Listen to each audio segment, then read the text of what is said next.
Dr. Price is amazing. I've explained to you who he is and why you should listen to him. Ladies and gentlemen, I introduce to some and present to others my mentor and my friend, Major General Dr.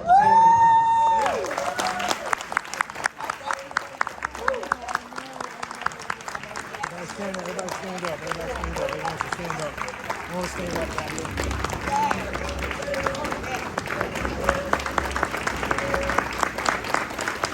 Cut the check. I need the check cut. The words by which I live shall be the words of salvation. Although an entertaining thought, will my life be complete? Shall I overcome my disdain, deceit? The truth is unknown, is often misconstrued, and spoken by soothsayers, whose demeanor often rude. Shall I fight with life's hypocrisy? Shall I combat man with greed, or shall I be just and simple and fulfill my creed? For this is the best of all possible worlds, as written in Voltaire's Candide. He felt that the man around the change, and felt that it was me. Though spoken clearly and written the same, he did not know the times will change. Some men remain in bondage, while others have been free, yet some still find struggles to overcome man's human greed. Well, I will plant the seeds with hopes of growth. I shall meet envy life's challenges for success, as the road. For now is the time to take a stand, come forward, and be counted, for I am a strong man. He shook my faith beneath my burdens, or I fall into another's hand. At least I will have died for what I believe, which was my initial plan. Good evening. Good evening. I know your bellies are full and you've heard some great soul music. I mean, man, they did Marvin Gaye, they did Al Green. I was expecting attempts to come up with this. That was pretty good. But thank you all for this wonderful event, and Jennifer, thank you for that remarkable introduction. You know, I've known Jen since she was a lieutenant. I was her second boss on active duty, and I've had the opportunity to promote her and her identical twin twice. Not many officers have a chance to promote twins, so I count that as a single lesson. The representation that I have just provided is a poem entitled My Life's Direction. It's a poem that I penned 3 months after entering active duty. It's governed my person ever since. That was September 1985. You heard several themes all focused on commitment, sacrifice, resilience, and courage. You heard the promise of tomorrow. You heard that the truth can sometimes be a moving target. You heard my desire to combat hypocrisy. And finally, you heard about a martyrdom, that I would willingly give up my life for that which I believed. It's been my credo, my mission statement that's guided me the last 38 years of my life. It's kept me grounded and focused. It's given me strength for the fight, regardless of the circumstance. Finally, you heard that my audio has always been in sync with my video. This poem certainly could have served as a life example for those whom we celebrate today, the soldiers. That's countless stories of sacrifice and bravery, told by the lives and deaths of men who fought to open us, who opened our national parks, who fought both domestically and abroad for freedom.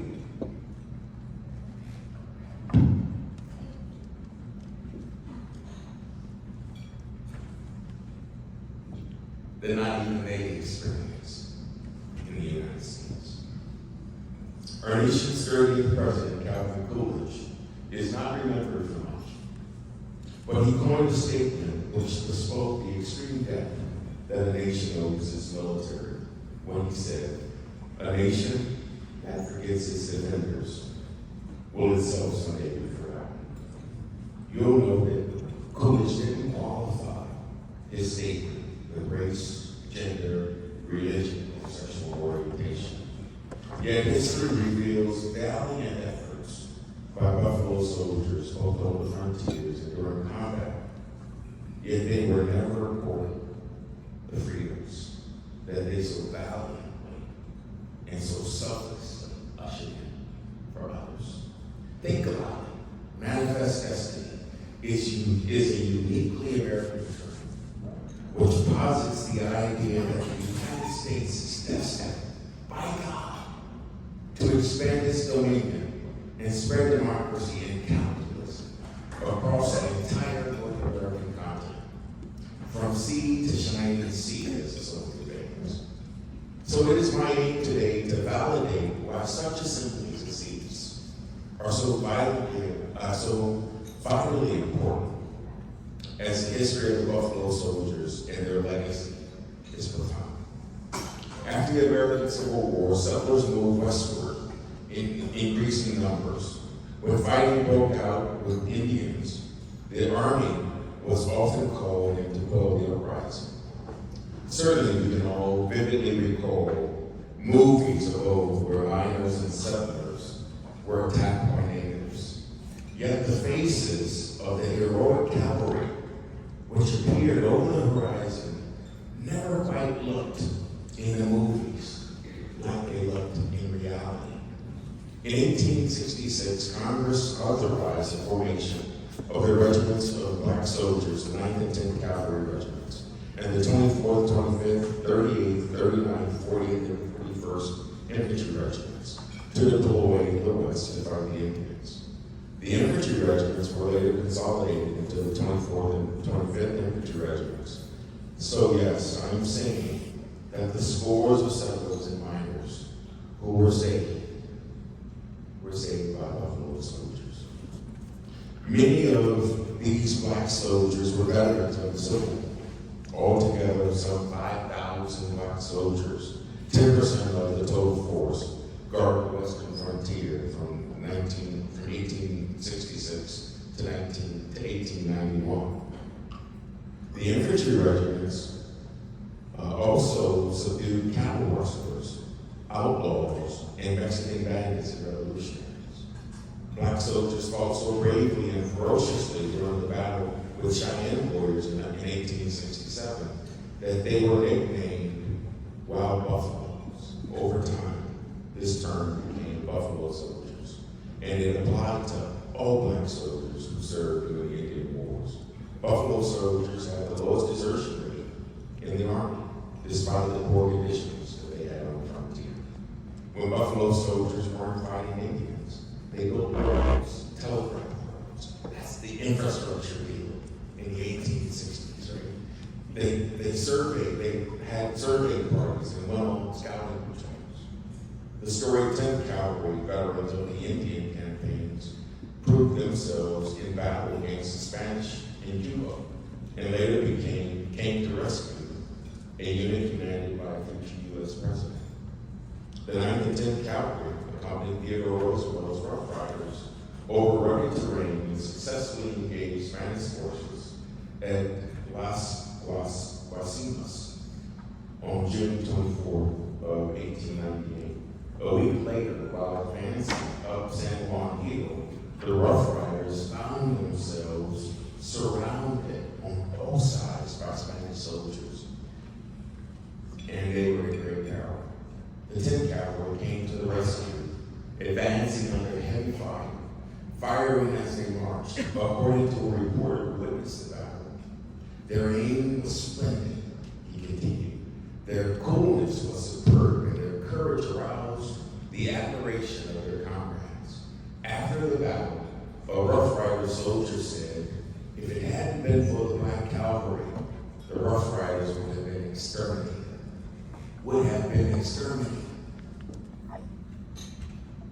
So here's how Teddy Roosevelt remembered those events. There are about 50 of my Rough Riders with Lieutenants Godrich and Carr. Among the rest were perhaps a score of colored infantrymen, as it happened. At this particular point, without any of their officers, no troops could have behaved better than the colored soldiers had behaved so far. But they are, of course, peculiarly dependent upon the right officers. Occasionally, they produce non-commissioned officers who can take the initiative and accept responsibility, precisely like the best class of whites. But this cannot be expected normally, nor is it fair to expect it. With the colored troops, there should always be some of their own officers, whereas with white regulars, as with my own Rough Riders, experience shows that non-commissioned officers could usually carry the fight by themselves if they were once started, no matter whether their officers were killed or not. Did you hear the difference in those stories? Roosevelt's words were laden with paternalism and truly bespoke the internal challenges faced by these warriors during the season. Behaved dependent upon the right officers. Occasionally, they can take the initiative like the best class of whites cannot be expected normally. This is from somebody who just saved his life. You just rescued him, and the truth be told, Teddy Roosevelt decided that he wanted to take his Rough Riders, he wanted to be the hero, and said, who's in charge? There was nobody outranked him. He said, I'm in charge, let's go. And he found himself in an untenable position. But the 9th and 10th Cavalry saved him. Black soldiers of the 9th and 10th Cavalry regiments and the 25th and 24th regiments cut their teeth as phenomenal warriors during the Spanish-American War. The 4 regiments comprised 12% of the total invasion force in Cuba. 30 Buffalo soldiers would lose their lives on San Juan Hill in Cuba. They paid their blood sacrifice in the Philippines and during the punitive expedition of Blackjack, Persia, and Mexico. Scores died in defense of freedom as they fought with the French during the First World War, and their combat service proved decisive during the Battle of the Bulge in World War II, believing that their blood sacrifice would usher in true citizenship domestically. Certainly the exploits of the 9th and 10th Cavalry regiments, coupled with the 24th and 25th Infantry regiments, and the 92nd and 93rd divisions yielded 31 recipients of the nation's highest award of valor, the Congressional Medal of Honor. For Buffalo soldiers from 1866 through 1945, if you ask, so what is the legacy of the Buffalo soldier? I simply say, you're listening to it, you're seeing it, you're hearing it, and in every aspect of all of our lives, Buffalo soldiers are present. Certainly, President Barack Obama's rise in ascendancy to the presidency was born out of the sacrifices of Buffalo soldiers. We stand taller today because we stand on their shoulders. I'll close with the sage words of the Prophet Muhammad, who stated, 4 things supports the world. And I would ask you to remember these, because times like now, we need these words. He said, 4 things supports the world: the learning of life, the justice of the great, the prayers of the good, and the valor of the great. I wish you Godspeed, His grace and mercy, and His providence always. Thank you.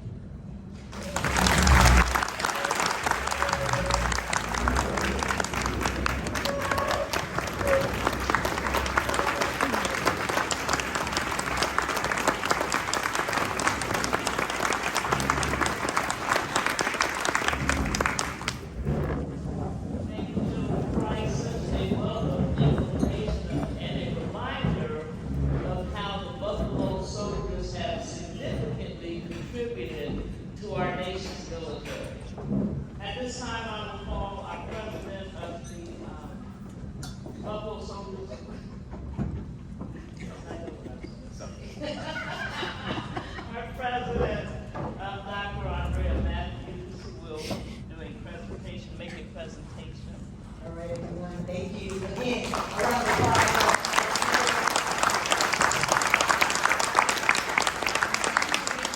Of the Buffalo soldiers that served at the United States Military Academy to present every keynote speaker with an award that we would like to present to you. On behalf of the Buffalo soldiers, there was 1 year that the Buffalo soldiers met, the descendants of the Buffalo soldiers that are here. They got together at one of these events and signed an actual document of all of them that attended that event. And we had to make a plaque out of that so that you actually have the names of the people who attended and were actually Buffalo soldiers right here. And we did this. The plaque reads to everybody. Presented to Major General Retired Mary Bryce, PhD, in recognition for your outstanding service and support. Presented by the Buffalo Soldiers Association of West Point E on September 3rd, 2023. And on behalf of all the descendants of the Buffalo soldiers that served at West Point in this whole entire nation, and all the descendants, we like to say on behalf of all the descendants, here is your award.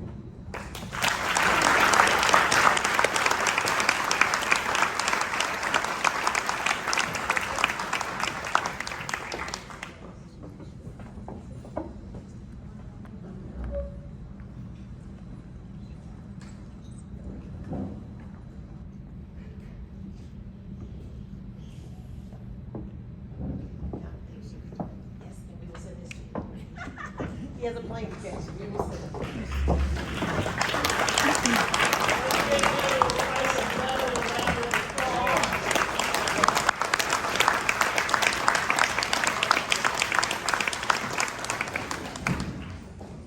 Before I forget, if you look on the back of your program, there's a QR code. And if you just scan that, you can read the digital program that provides everyone's bios and all the information on our guests and our awardees today. Safe travel, sir.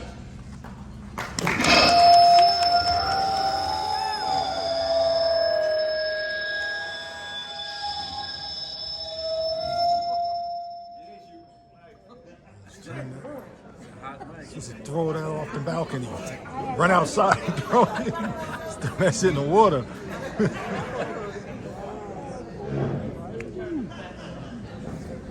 No, they just turned.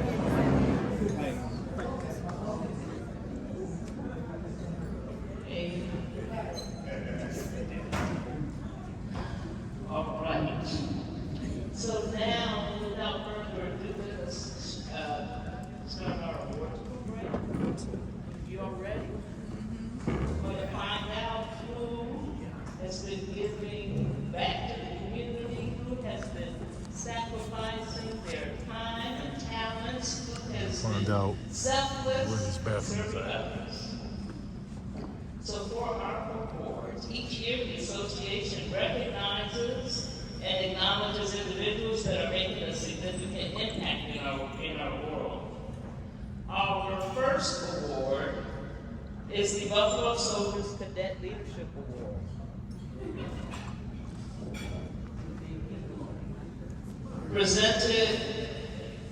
Presented to a West Point cadet who demonstrates leadership ability and grit in the school and community. For this person's passion and perseverance meets to predict success. The cadet must be committed to leading, teaching, and mentoring new cadets. The cadet must also exhibit a growth mindset and resiliency. At this time, welcome to the podium, Dave Thomas, who is presenting the Buffalo Soldiers Cadet Leadership Award. And our awardee is Preston Fortune.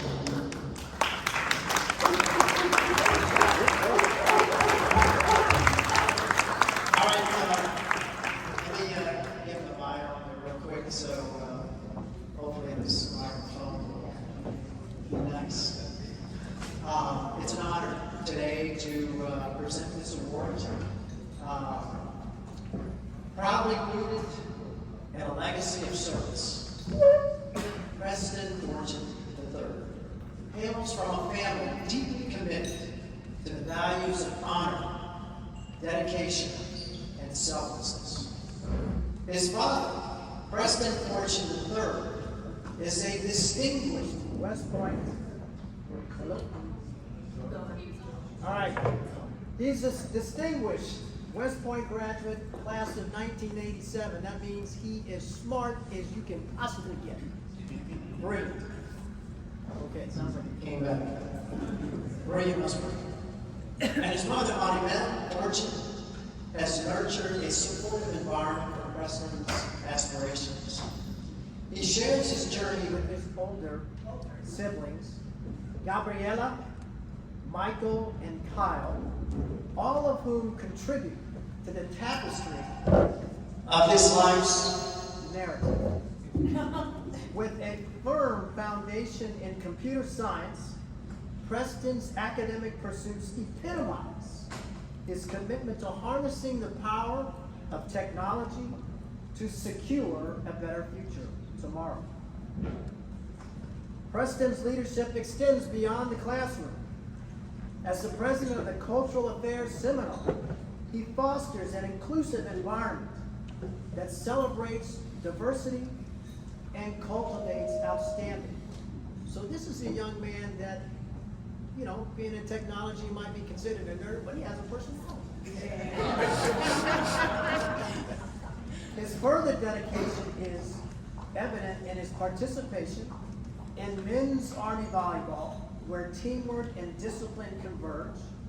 As a member of Omega Psi Phi Fraternity, Inc., he contributes to building strong community bonds, engaged in initiatives like the Black Cultural Arts Forum and Excel Scholars. Preston amplifies his impact across spheres. Preston's vision is nothing short of extraordinary.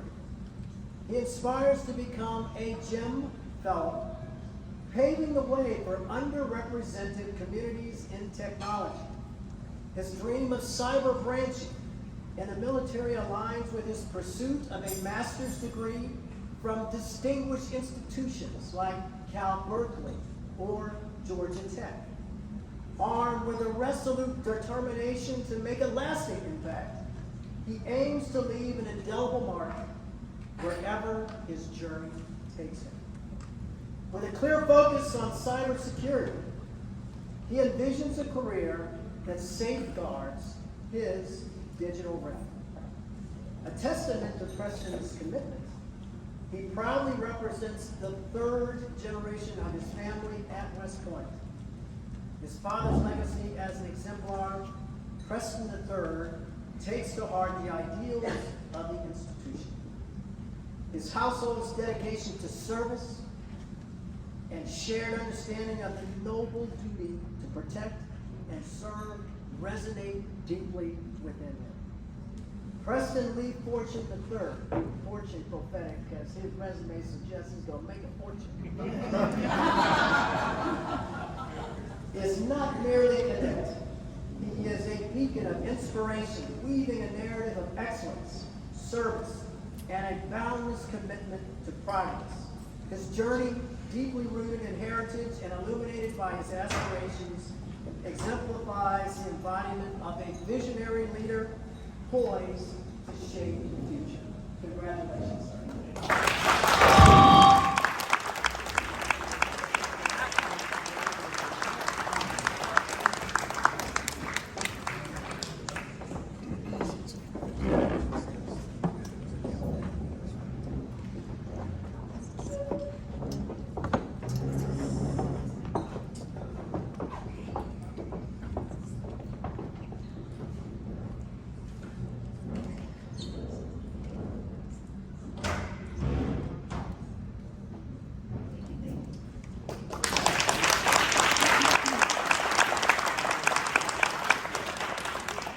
Congratulations, Cadet Fortune. Now let us welcome to the podium Command Sergeant Major Saeed Mustafa, who will award the Sergeant First Class Leon Taylor Buffalo Soldier Award.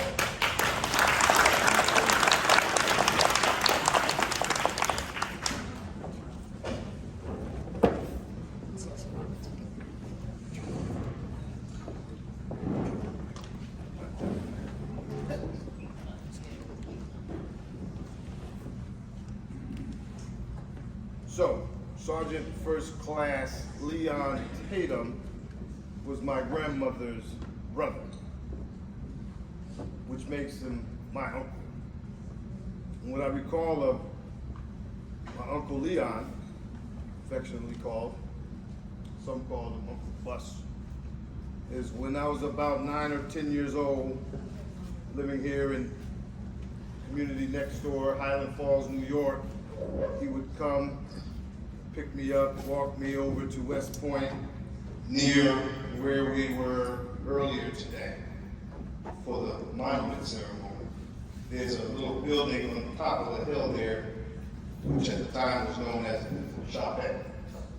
It's now Buffalo Soldier Pavilion. Some of you may know what I'm talking about. Well, that was, to me, the candy store. So he would walk me over and say, "Get anything you want." And I would pick out some candy, and we would walk back into town, and he would talk to me about various things.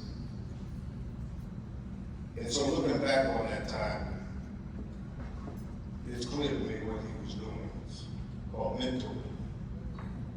In some cases, it's just called spending time with the others. But then I learned eventually that my uncle went on to serve 26 years in the United States Army.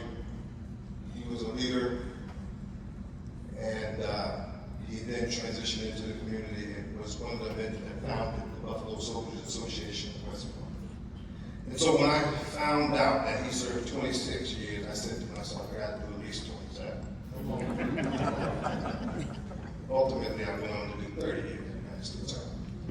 Thanks to his mentorship, thanks to his leadership, thanks to his example. So, this award was created in his name to maintain his legacy. And so I don't give it out lightly.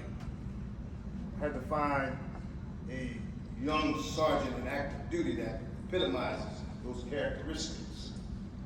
And didn't have to look too far because there seems to be several, but there was one that stood out. And this young sergeant doing phenomenal things, not only in his place of duty, but in the community at large. And so just a little bit about Sergeant First Class Tyrone E. Jones. He's a native of Hopewell, Virginia.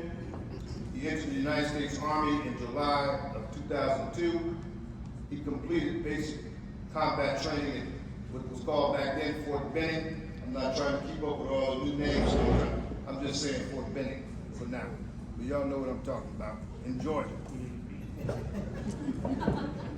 He went on to Fort Sam Houston, Texas. For those who don't know where that's at, San Antonio. He became, he took on the MOS of 68 Charlie, I believe it was. That's the medical field, by the way. You go out to Fort Sam Houston to learn to be someone who serves the Armed Forces Medical Corps. And so he became a LPN. Is that right? LPN, licensed practical nurse. And some of his previous assignments was he was a senior instructor writer at Brooks Army Medical Center, Fort Sam.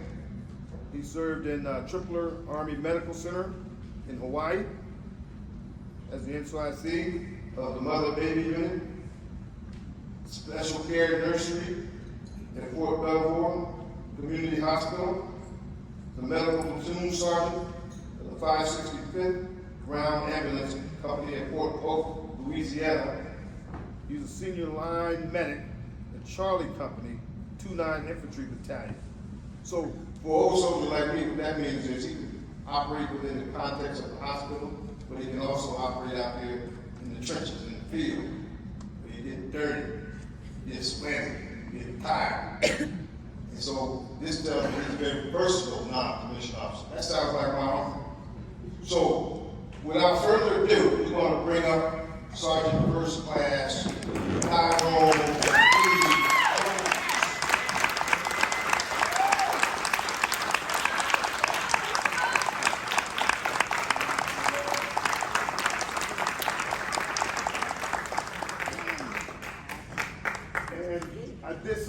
special this year because he was so high speed, airborne. That means you jump out of planes, perfectly good planes for a living. I talked to a few of my friends and they sent some certificates, some things of appreciation that you might appreciate yourself. This is a certificate of recognition presented to Sergeant First Class Tyrone E. Jones in concert with the Buffalo Soldiers Association of West Point to recognize you as you are honored with the Buffalo Soldier Sergeant First Class Retired Leon Tatum Leadership Award.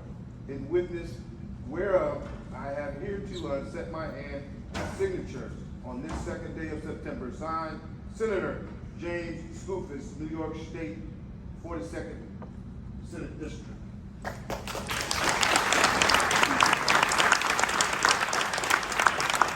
have another one from Assemblymember Jonathan G. Jacobs. Essentially says the same thing. He's a New York State Assemblyman. Nice.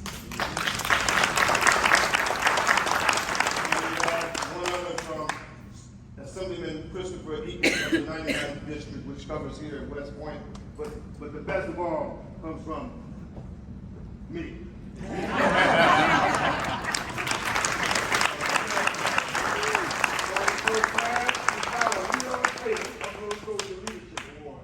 And I couldn't give it to a better non-commissioned officer. I appreciate your service and all that.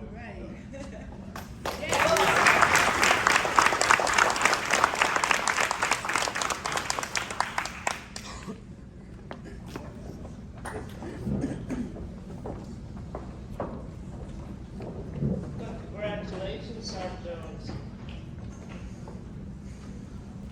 What a wonderful award.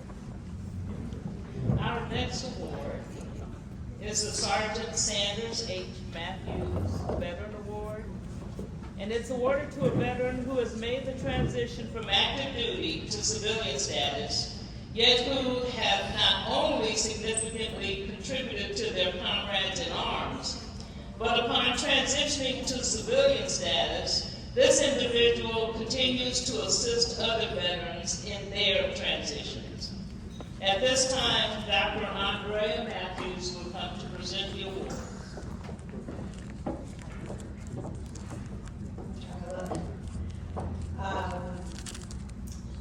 To give these awards today is very, very special because I wanted to make an announcement that today is exactly Sergeant Sanders Matthews Day in Highland Falls. This day has been dedicated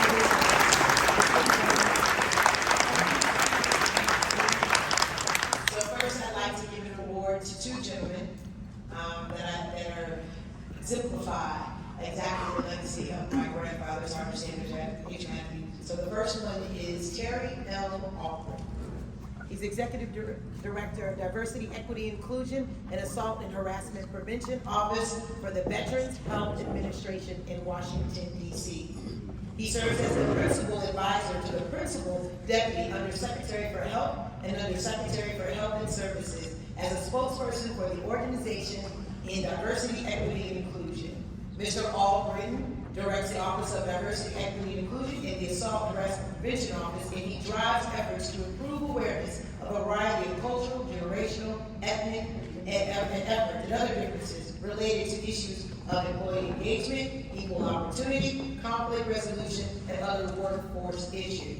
Before assuming the duties of Executive Director of the VHA, Mr. Albright served as the Chief Diversity Officer for the United States Military Academy at West Point. And as I like to say, he was my colleague, and he has left a long legacy, and us being here today is a product of Terry Albright's work as the Chief Diversity Officer at West Point. And as a Supervisory Diversity and Inclusion Program Manager for the Federal Bureau of Investigations and Facilitator Trainer for the FBI Senior Leadership Course. Mr. Albright is a combat veteran and retired as an Army officer in May 2010 after 25 years of service. Mr. Albright is a graduate of Howard University and the Command and General Staff College, Defense Equal Opportunity Management Institute, and Georgetown University Government Affairs Institute. He has numerous awards, and we would be here all day if I were to tell you all the awards and all the appreciation he has done to serve our great nation and to represent us. And he is the proud father of two sons, Raymond Harrison, and Rashawn Terrell. Ladies and gentlemen, without further ado, on this day of Sergeant Sanders Matthews Day, I would like to recognize Terry Albright.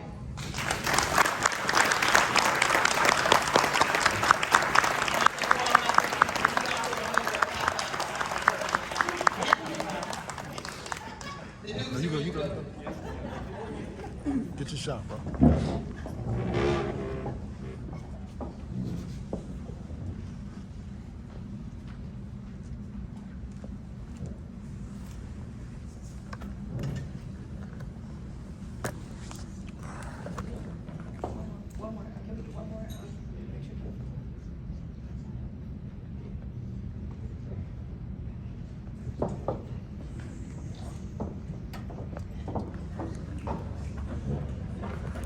Next, on this day, even though I grew up here in New York and have been here, I left and went to school at Texas Christian University. Don't tease me because Deion Sanders beat us on Saturday. I'll never be able to live that down. I got trauma. And so living in Houston, I had the pleasure of meeting the next Sergeant Sanders Matthews Award recipient today. As we had our guest speaker representing Houston, Houston has played a huge role in defending our country. And so I found this nice gentleman, and his name is Marcus Bowers. Marcus Bowers is a true force of nature, a Houston native, a veteran, engineer, comedian, community activist, public speaker, author, teacher, and world philanthropist. After serving 4 years as a special warfare combat crewman in the Naval Special Forces, Marcus pursued higher education, earning a business degree from the University of Houston, downtown in 2011. Marcus' commitment to education and the exploration of various industries led him being named the 2022 Alumni Entrepreneur of the Year by the University of Houston downtown. He's also involved in fast food chain franchises such as the Kolashi Shack and slippery subscription companies like LifeLax Global, inspiring new and existing entrepreneurs to achieve success in their respective ventures. However, what I think is interesting about Mr. Bowers coming out of the Navy, in 2012, he co-founded She's Happy Hair, which has since become America's top virgin hair supplier, with a massive online presence in multiple brick and mortar locations across the major U.S. cities. The company has grossed well over $100 million in sales, a testament to Marcus's unmatched entrepreneurial vision. His accomplishments have not gone unnoticed, with Marcus She's Happy Hair and the She's Happy Foundation winning the 2021 Humanitarian Award in Houston. He's been featured on ABC and Fox News and has received the Houston Black Chamber Pinnacle Business Award, the Dallas Quest for Success Award, and recognition as one of the top 50 Black professionals and entrepreneurs in Texas. Ladies, despite his remarkable success, Marcus remains firmly grounded and committed to giving back to his community. His military background instilled in him a sense of duty and purpose, which is evident in his philanthropic efforts. Ladies and gentlemen, without further ado, I'd like to recommend to you the 2023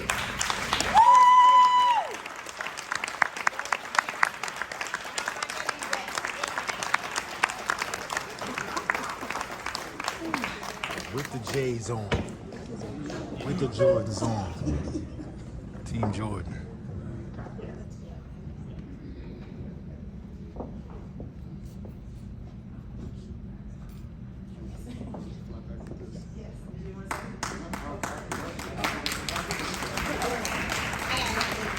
One, thank you for letting me speak. I just want to say, hey, me joining the Navy was the best decision I ever made.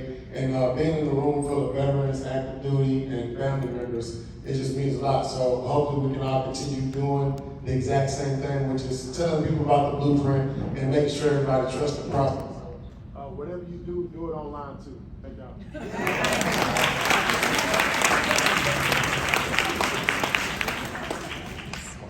Let's give Terry Albritton and Marcus Bowers another round of applause for the Sergeant Sanders H. Matthews Veterans Award.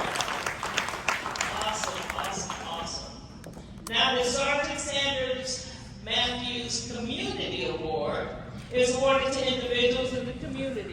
who have preserved the legacy of Buffalo soldiers to set the standard of excellence in public service. America's public servants are educators, first responders, and healthcare workers, military personnel, local, state, and federal government employees, and nonprofit workers. They all provide essential services to our communities and our economy. At this time, Dr. Matthews will also present this award. This is a great honor. I've met, from doing the work here, I was able to meet this next award recipient doing working with the motorcycle club and coming every year. My grandparents used to make me come every year, and I used to always say as a kid, why would I go to this? So, but I'm here now, and I got an opportunity to meet this next awardee, Eddie Cowboy Abram. This is specifically special on this day because he was actually with me when my grandfather took his last breath. Eddie Cowboy Abram and the Federation of Black Cowboys who are here today. I'd like to read. He's a resident of the driving force. It just took me for a minute. Sorry, excuse me. Because he was in.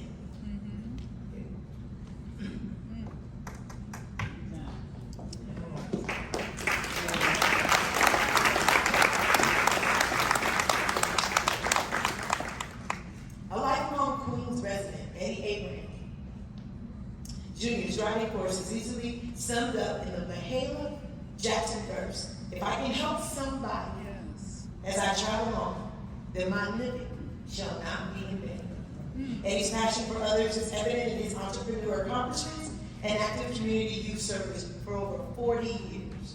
Eddie's community service began when he worked for the Green Bus Line Company as a driver for 17 years, and Cooley Coach Company for 4 years, transporting families to visit incarcerated members. His interest in cars and motorcycles really shaped his entrepreneurial spirits. He was active, a member of the Pleasure Riders, of the Golden Eagles, and the New Jersey chapter of the Buffalo Soldiers Motorcycle Club. He is currently the vice president of the Henry O. Flipper Motorcycle Club of New York. His passion for horses planted seeds for further future community service. Eddie hosts and operates an art in 3rd Avenue annually for our local black artists and gives free lessons to special needs kids from the Gallup, New York City. Eddie Abrams' legacy will be one of active citizenry and a fierce youth advocacy. He leads by example, mentoring, volunteering, and giving time to those surrounding communities and to the Wayside Baptist Church in Brooklyn, New York Youth Ministry. Ladies and gentlemen, Eddie Cowboy Abrams.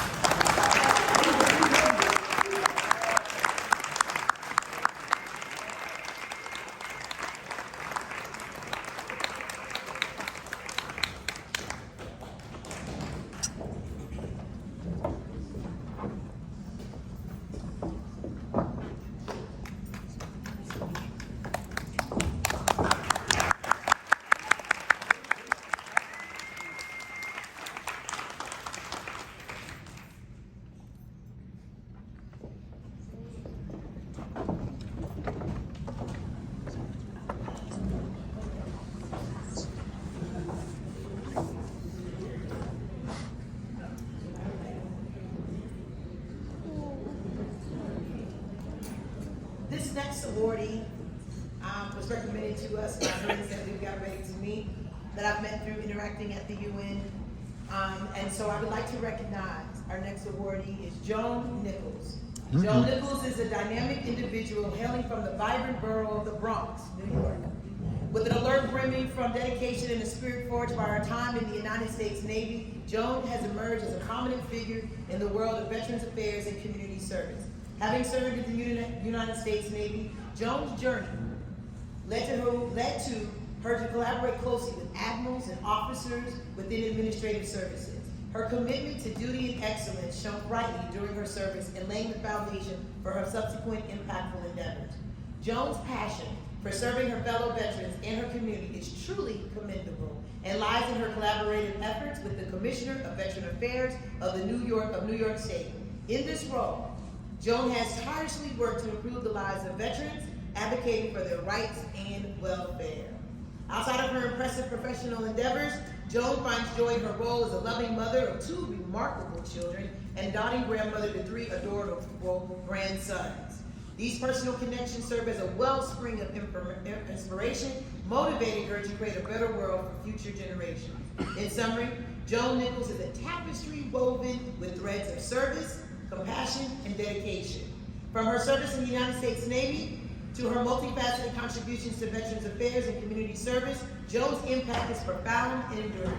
Her legacy of selflessness and advocacy continues to enrich the lives of veterans and the community at large. She's also a Gold Star Mothers. She also helps run a Gold Star Mothers program. Ladies and gentlemen, please recognize and pay homage to Joan Nichols.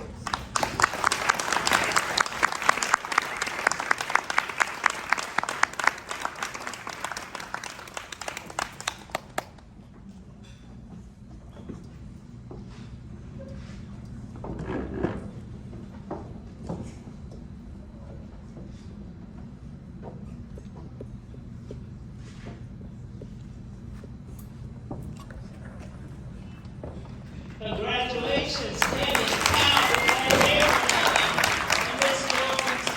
Nichols. Our next award is the Cora L. Matthews Award. In Orange County, New York, September 10th is recognized as the Cora L. Matthews Day of Service. This day is set aside and a call to action to serve others and the community. Cora L. Matthews left a legacy of sacrifice and service. As such, the Cora L. Matthews Award recognizes individuals who exhibit selflessness to their families, their communities, and to society. The Cora L. Matthews Service Award will be presented by our Vice President, Michelle Young.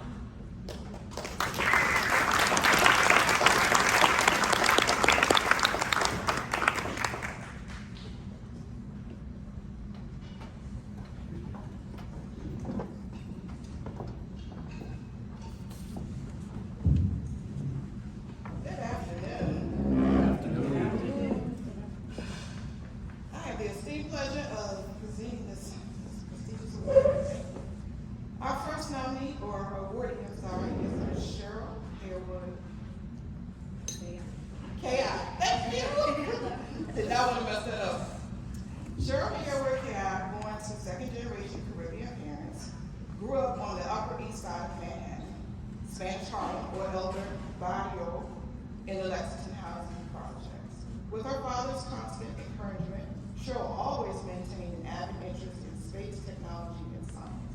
As a result, she began attending August Martin High School, Jamaica, Queens, New York, as it was the only high school at the time in New York City that offered an aerospace space program career curriculum.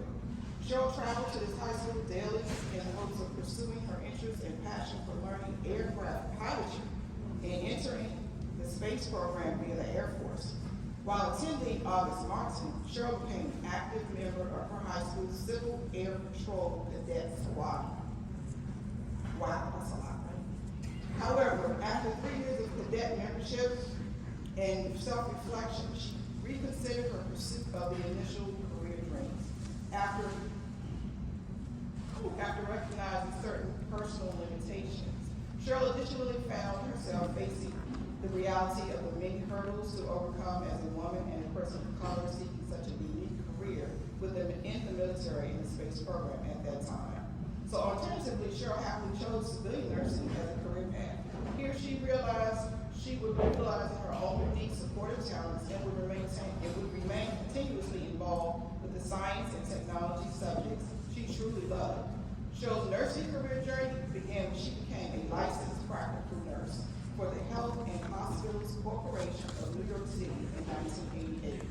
She then applied to and was hired by the Department of Veterans Affairs, Manhattan, VA, as a psychiatric practical nurse to serve New York City's population of veterans.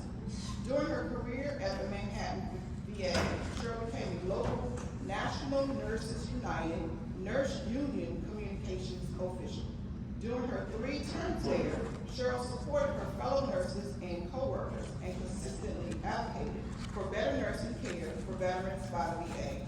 Cheryl retired from Manhattan VA as a bachelor degree registered nurse in December 2020 after 30 years of service.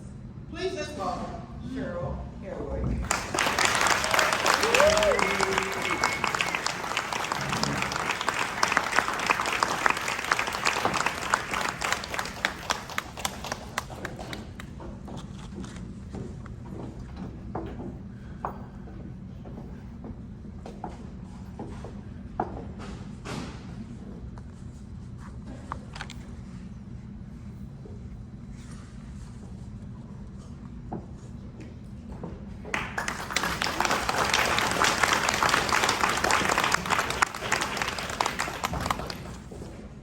Our next awardee is Mrs. Rhodesia Scott.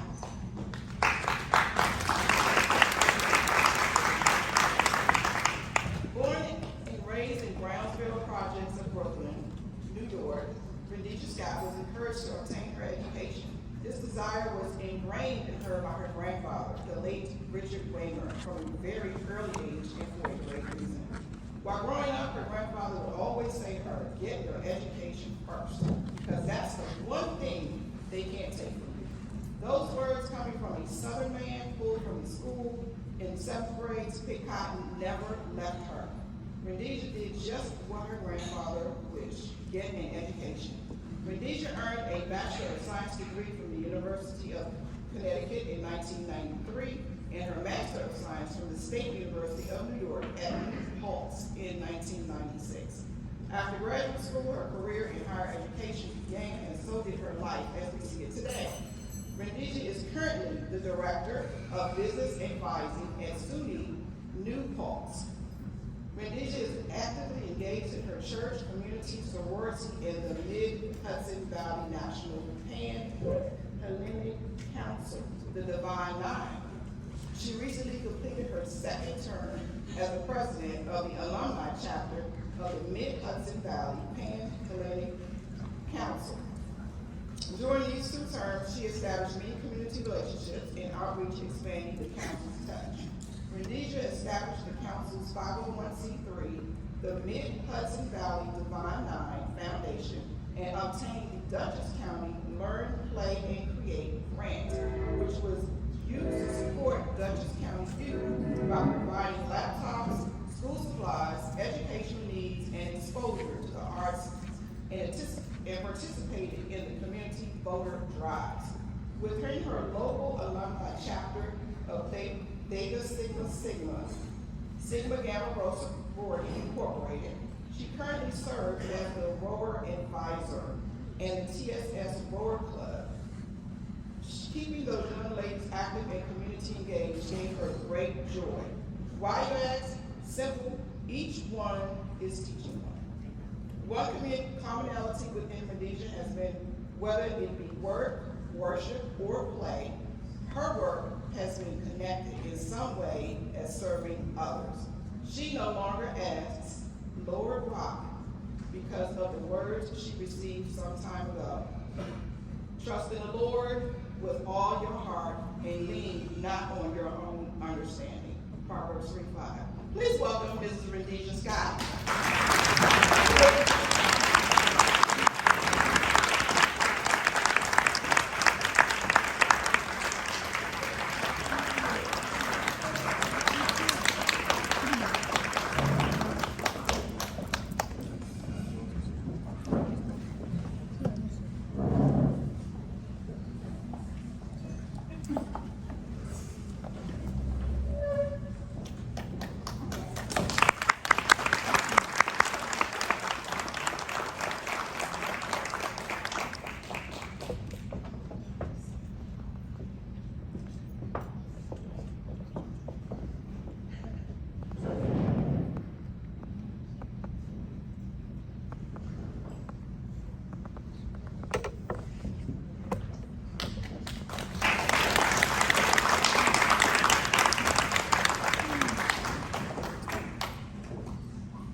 unyielding spirit, she has navigated challenges and triumphs, leaving an indelible mark on those around her.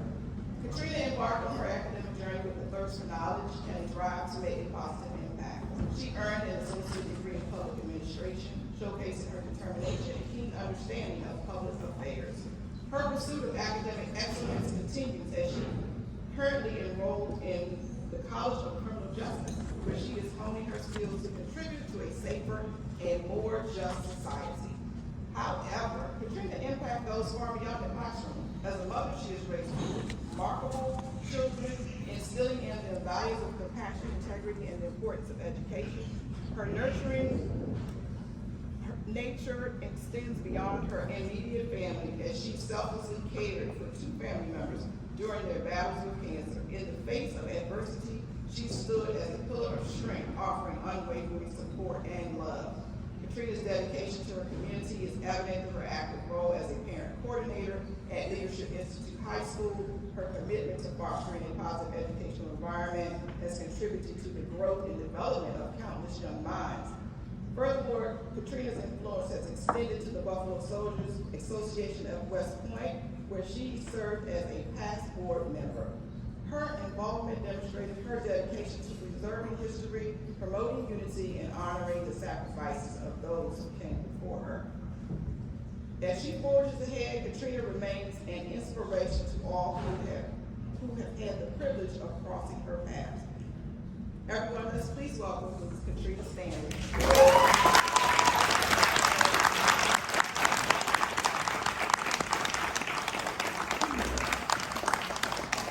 Ladies and gentlemen, this is a special time for me also for taking in this woman who's been a dear friend of mine. We go all the way back to being in kindergarten together. And so when this came around for her to be here, we have been friends. Her family, her mother, and her father, and her brothers and sisters, Richard Talley, Jane Talley, have helped raise me, and have been there for me. And I grew up in going down to their house, going down the hill for years. And it is, I just have to take a minute to say that when my grandmother was sick, it was the Talleys in this family that came. There were a lot of others, but definitely the Talley family, they cooked, they came by, they checked on the house, they did anything that my grandparents needed. And so, and my grandmother loved people, loved your family, loved you. And so this means to do this today, to be able to finally recognize you for all of you.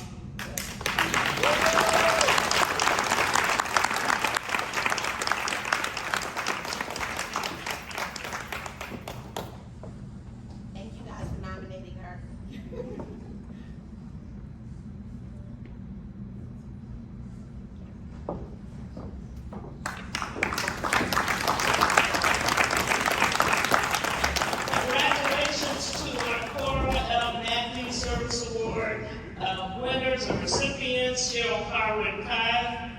Katrina Stanley and Mrs. Rhodesia Scott. Congratulations.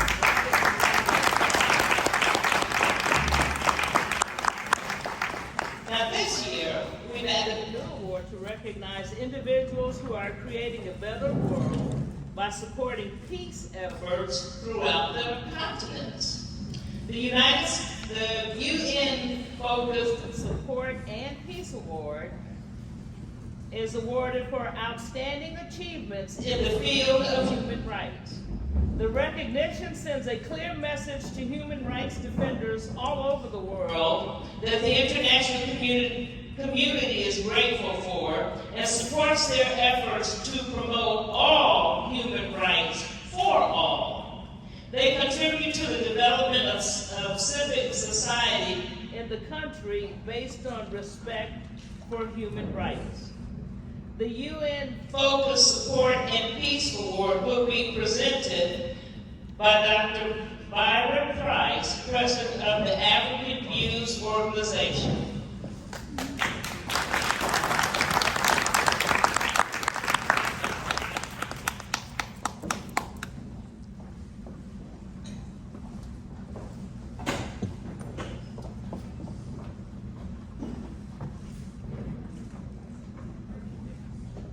Dr. Price just got a little shorter, huh?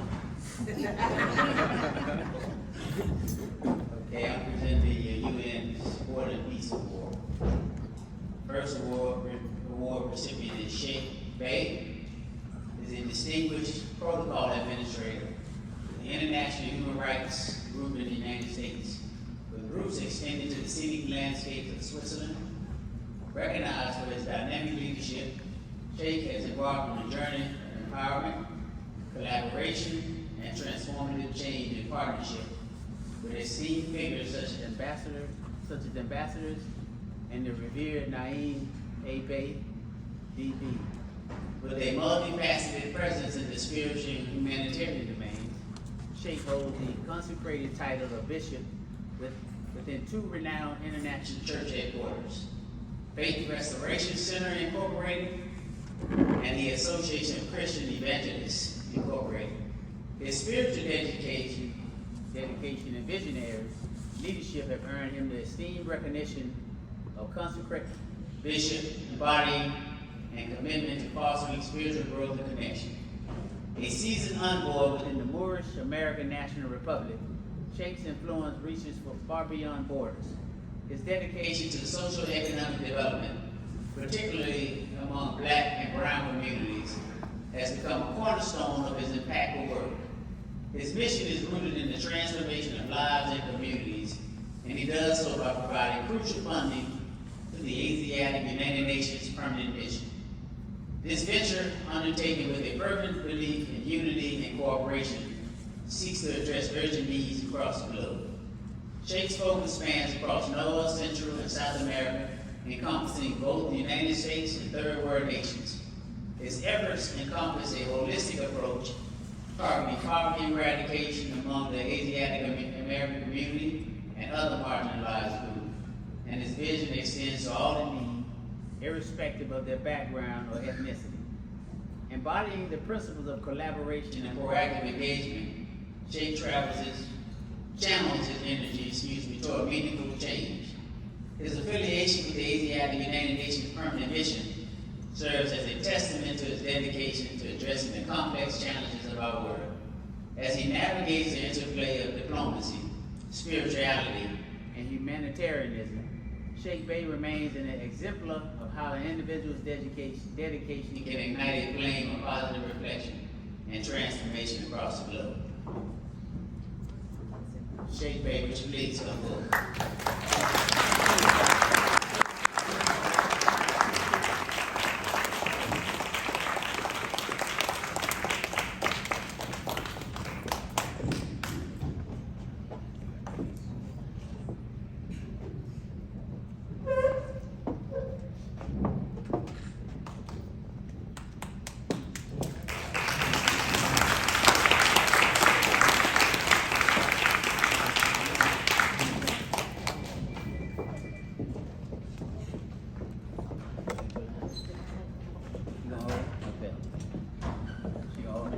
Our next award recipient is Philippine-American War. Is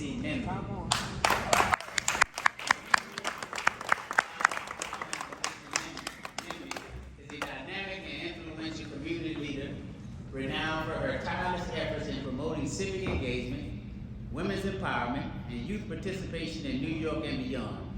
With a profound commitment to fostering positive change, Philippine has emerged as a prominent figure in local elections, a consultative partner at the United Nations, and a dedicated mentor to young veterans and women in conflict areas. An inspiration, Philippines' journey as a community board activist in New York began with her deep-rooted desire to bridge the gap between underrepresented communities and the political sphere. Her advocacy has propelled her to the forefront of local elections, where she has played a pivotal role in empowering marginalized voices, ensuring their concerns are heard, and facilitating their participation in the democratic process. Beyond her impactful work on the local stage, Philippines' influence extends to the global arena through her role as a consultative partner at the United Nations. With an unwavering commitment to achieving the 2030 Millennium Development Goals, she brings her strategic insights and visionary thinking to the table. Her dedication to planning and strategizing resonates in her efforts to contribute meaningfully to global development, making her an instrumental figure in shaping the future. A true mentor at heart, Feminia's nurturing spirit has touched the lives of countless young American veterans, guiding them toward meaningful careers and a sense of purpose post-service. Her exceptional ability to provide guidance and support her become a cornerstone in the lives of those she has mentored, helping them navigate the challenges of transition and reintegration. Feminia's commitment to fostering gender equality is particularly evident in her advocacy for women veterans. Recognizing the unique challenges they face, she has championed initiatives that provide specialized support and care to these unsung heroes, empowering them to thrive in civilian life. Her dedication has inspired the creation of multiple initiatives in West Africa, where she has taken on the challenging task of uplifting rural women in conflict areas. By offering resources, mentorship, and opportunities, she is catalyzing transformation in these regions, fostering resilience and hope amid adversity. Firminia Ballet Ama Bisi Nemli's remarkable journey. Last paragraph. Is characterized by her boundless passion and dedication and exceptional leadership. Through her work in local elections, international development, veteran mentorship, and women's empowerment, she stands as a testament to the power of an individual's commitment to positive change. Her legacy is one of empowerment, inclusivity, and a vision for a brighter future for all. All right.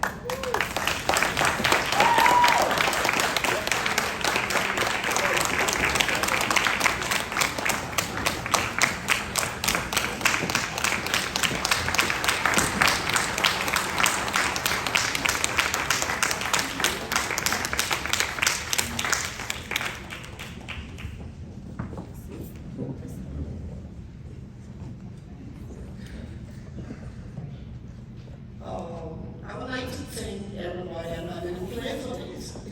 And here it just put me in the middle of it. I just like to do my work and just be the mom. They keep on moving, but she put me in the middle of it. But thanks everybody. I do my work very quiet and do my work.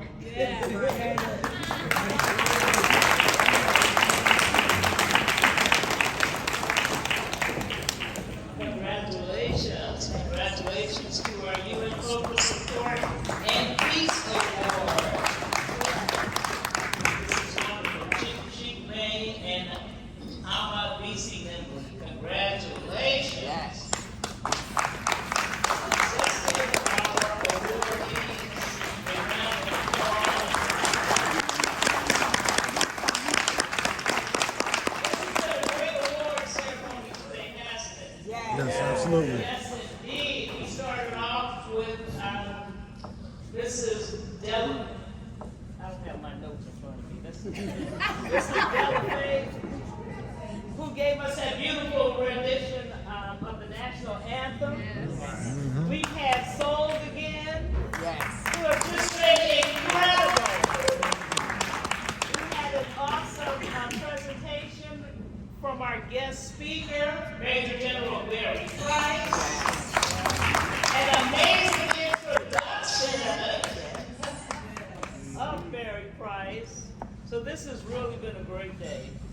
And so we are winding down, but before we leave here, we've got some special announcements. So I'm going to call Dr. Matthew back up, and so she can give us some wonderful news. So this is a fundraising event, as you all know, so you all being here today helps us fund the activities that we do throughout the rest of the year. It allows us to find these great people in our communities who are doing phenomenal things. So what I am honored to do is talk about a project that we've been working on with the board and the members of the Buffalo Soldiers Association. And we are proud to announce that we just got approved by the superintendent of West Point, just approved the award to Major General Fred Gordon. Major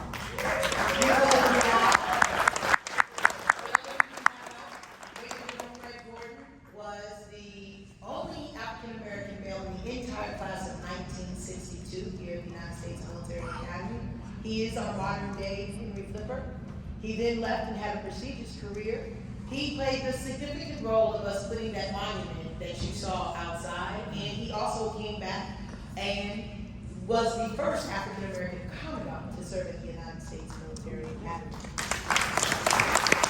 All of your contributions, by your memberships, by your being here today, and by funding and coming out and supporting what we do at West Point has allowed us to endow this award for Major General Fred Gordon, which means at every graduation, moving forward, including the next one, which will be President Biden giving a presentation at West Point, we will present a cadet, graduating cadet, the Major General Fred Gordon Leadership Award forever. So I want to thank you all for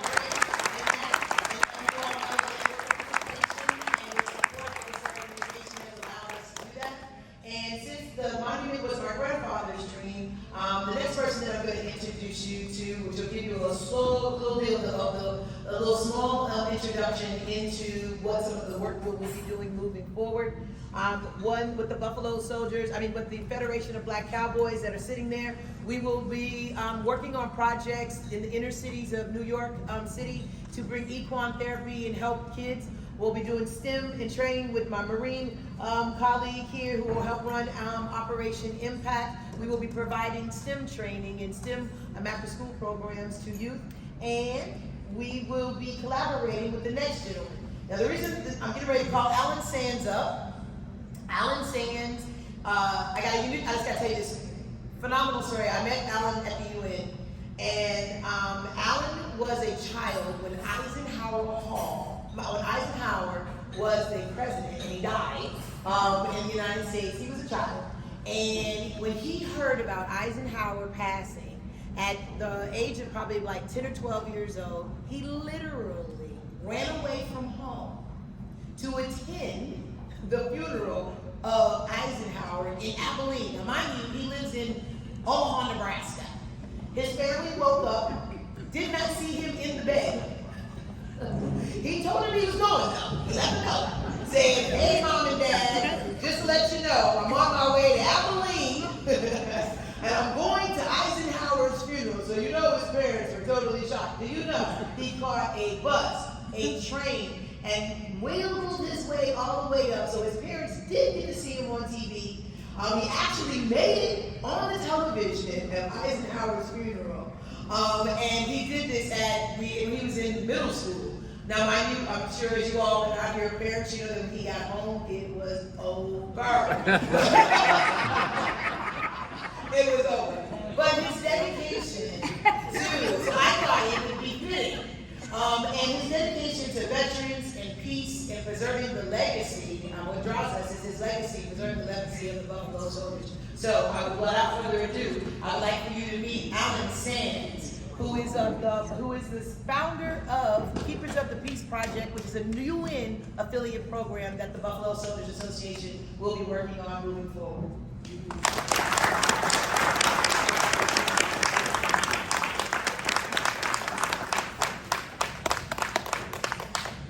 Just so all of you parents know, I keep it grounded.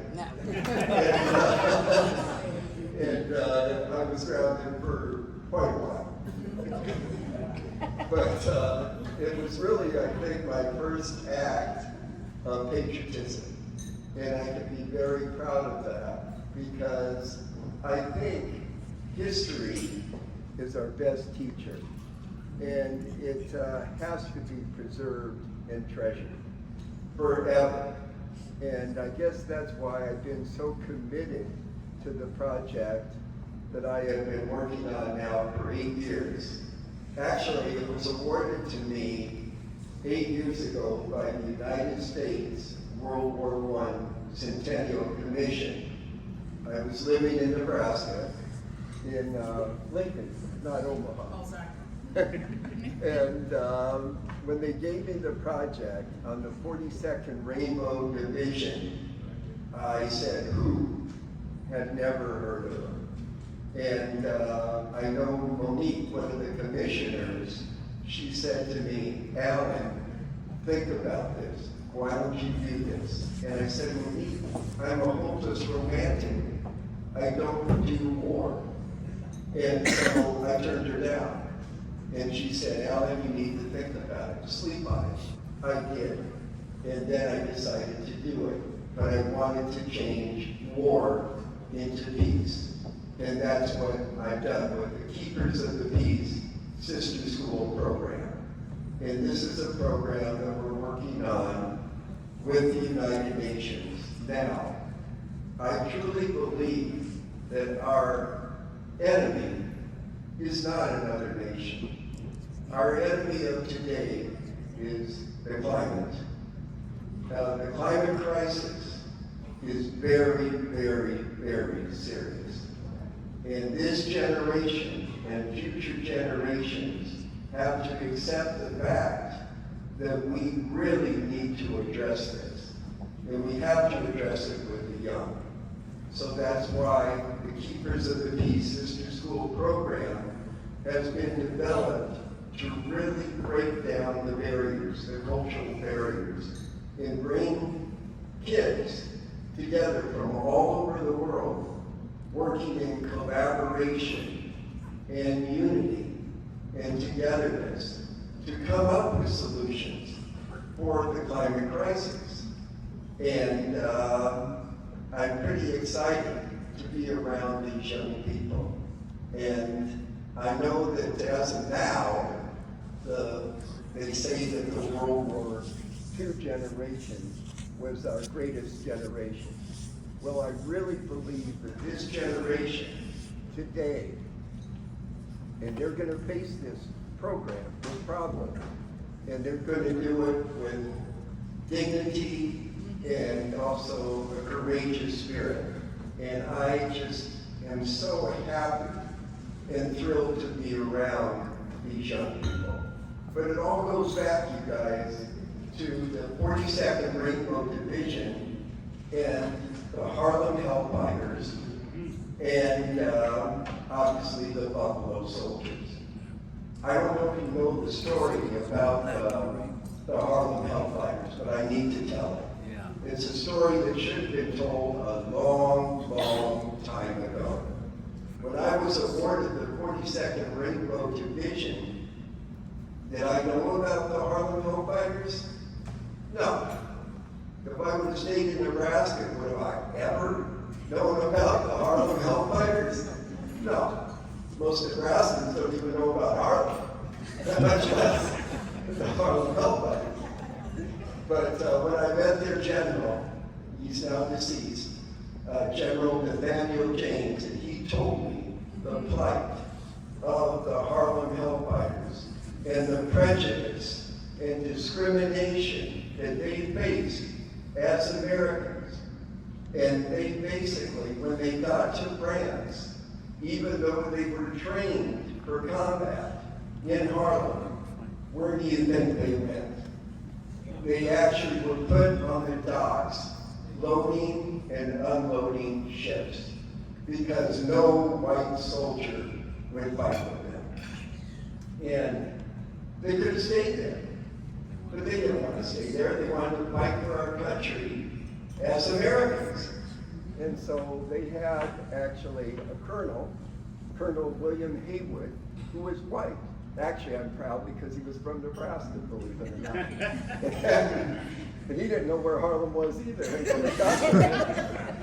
But he actually talked to General Pershing a lot about, come on, you gotta let these guys fight.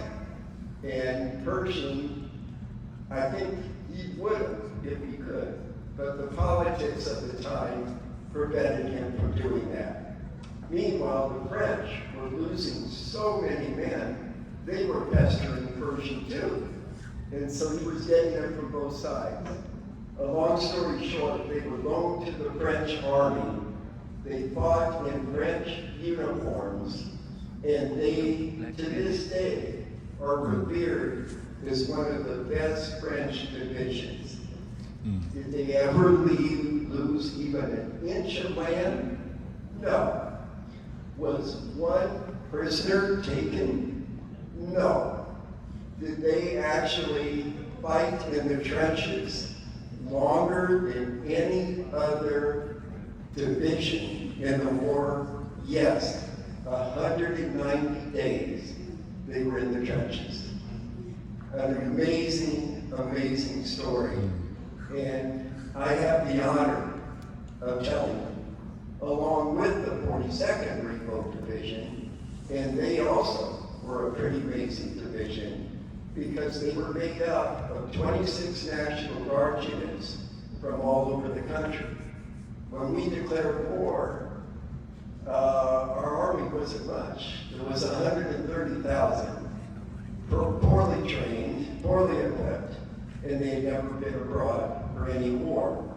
Well then, one of your alums, General MacArthur, Douglas MacArthur, he was a major in World War I, says, wait a minute, we have all these National Guard troops all over the country, why don't we bring them together so they can get to France quicker because they're halfway trained.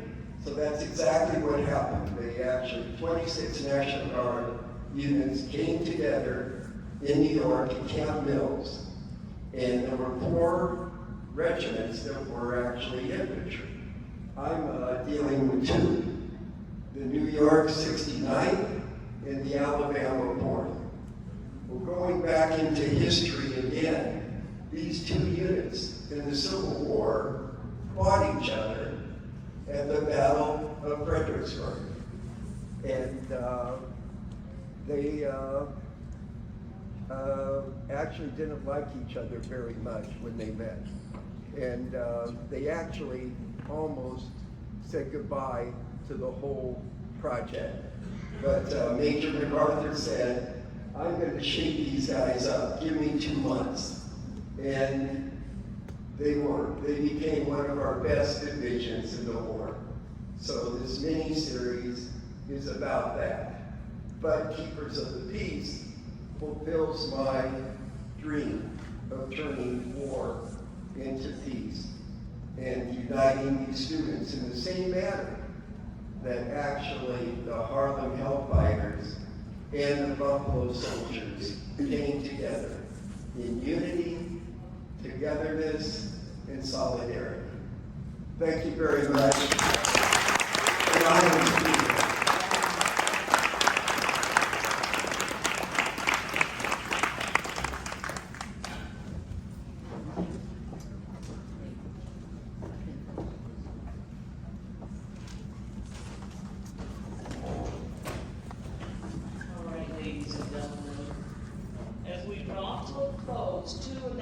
For the awardees. 1, please meet over here so we can take a group photo of all of the awardees. Please meet over in this corner so we can take a group photo of all the awardees. Secondly, all of the packaging for your awards are over here. So before you leave, just come over here and we'll give you your packaging for your awards. So again, let's give our awardees a round of applause.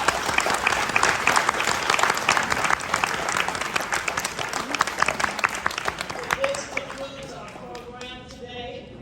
So until next year, as the 9th Cap would say, we can and we will. The 10th Cap would say, ready and forward. And as we leave today, I say, God bless you all. And safe travels.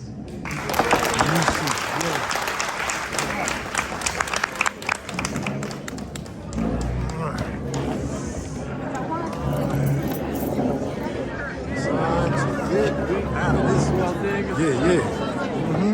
We got one good quick interview out there?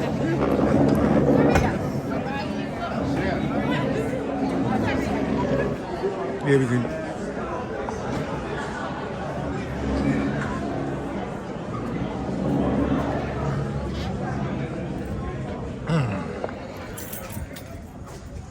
Beautiful.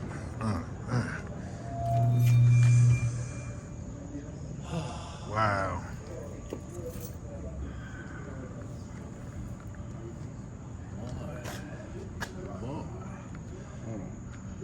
Make sure I got that right. Pound. Do it on this side.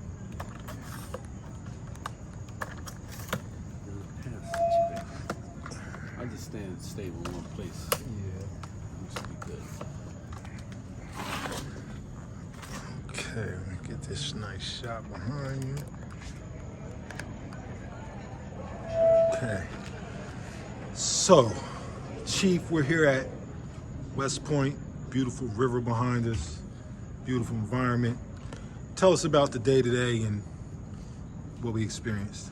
Ta'u, Daigwei, Dareiku. These are traditional blessings and traditional salutations as to the fact that it's a great day. It's a good sun.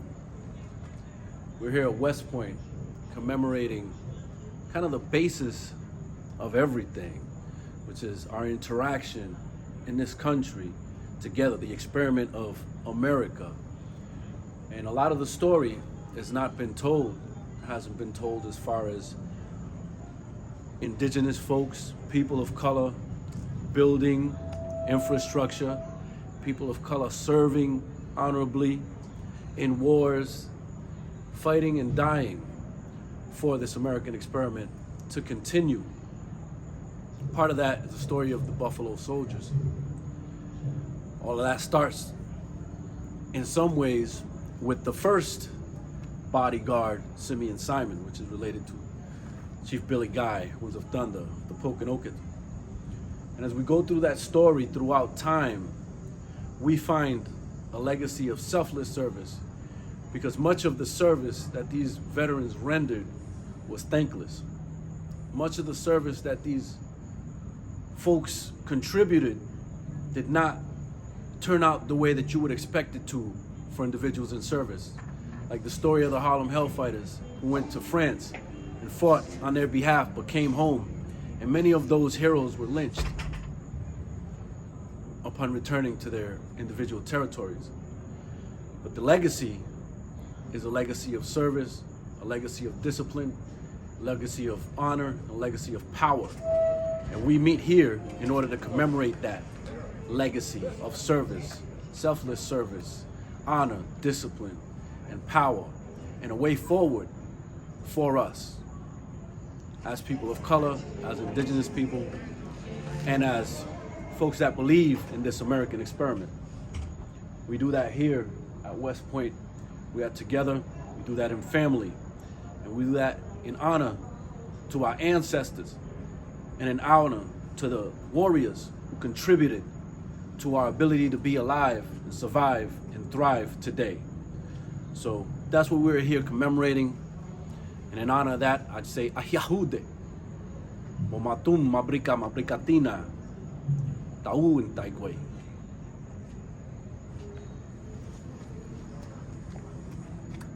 All right, just turn and look towards the river. That's all right.